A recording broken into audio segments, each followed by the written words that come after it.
Itong Rain or Shine Elasto Painters ngayon, alam natin na nagbabalak ng mga trades dahil nga itong si Kaylan Tiongson ay mukhang ayaw pumirma sa kanila.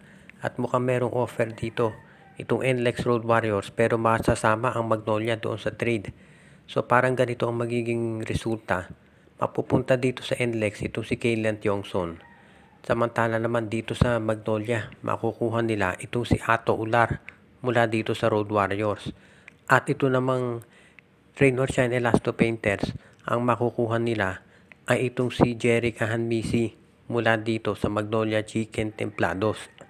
Sa ngayon kung titignan natin, parang medyo lugi itong Rain or Shine dahil pamibigay nila ay isang big man para dito sa isang guard na katulad nitong si Jerica Hanmisi. Pero tandaan natin, ang dami ng mga big men itong Rain or Shine Elasto Painters.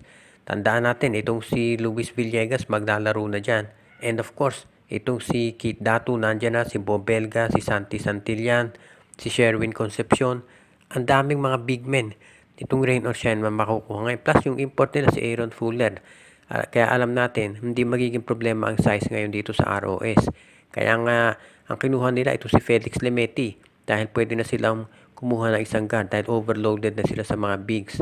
Ngayon, kung ito si Kaylan Tiongson ay trade nila, at least ito si Jerica Hanmisi, alam natin scorer yan.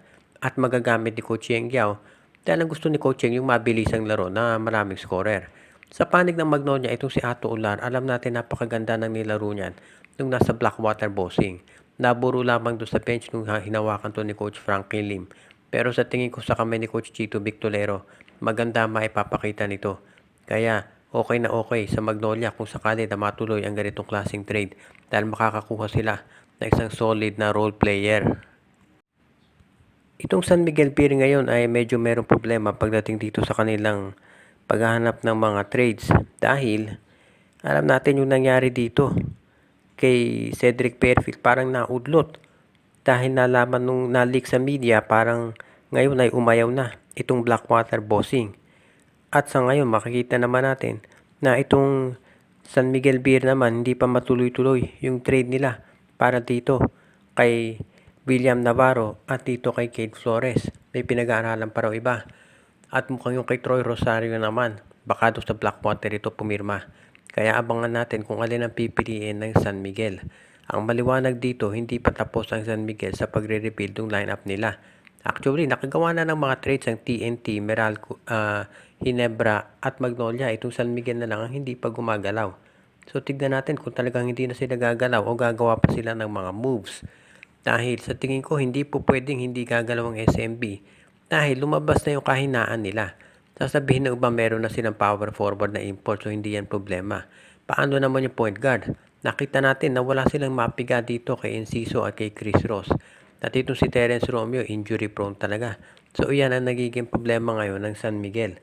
So abangan na lang natin kung ano ang gagawin ng movement itong SMB para masiguro na sila ay makapag-contribute talaga at hindi na sila yung matalo ulit nung biglang masyak katulad nung nangyari dito sa finals kontra Meralco. Itong si Jason Perkins, alam natin, kaya naman ng San Miguel ibigay yung asking price niyan. Ang problema lang ito ay merong live contract dito sa Phoenix Fuel Masters kaya hindi nila pwedeng i-trade yan ng basta-basta. Kaya abangan na lang natin kung sino ang kukunin nitong Phoenix na kapalit ni Jason Perkins mula sa San Miguel if ever na pumayag sila na siya nga ay malipat dito sa kampo ng SMB.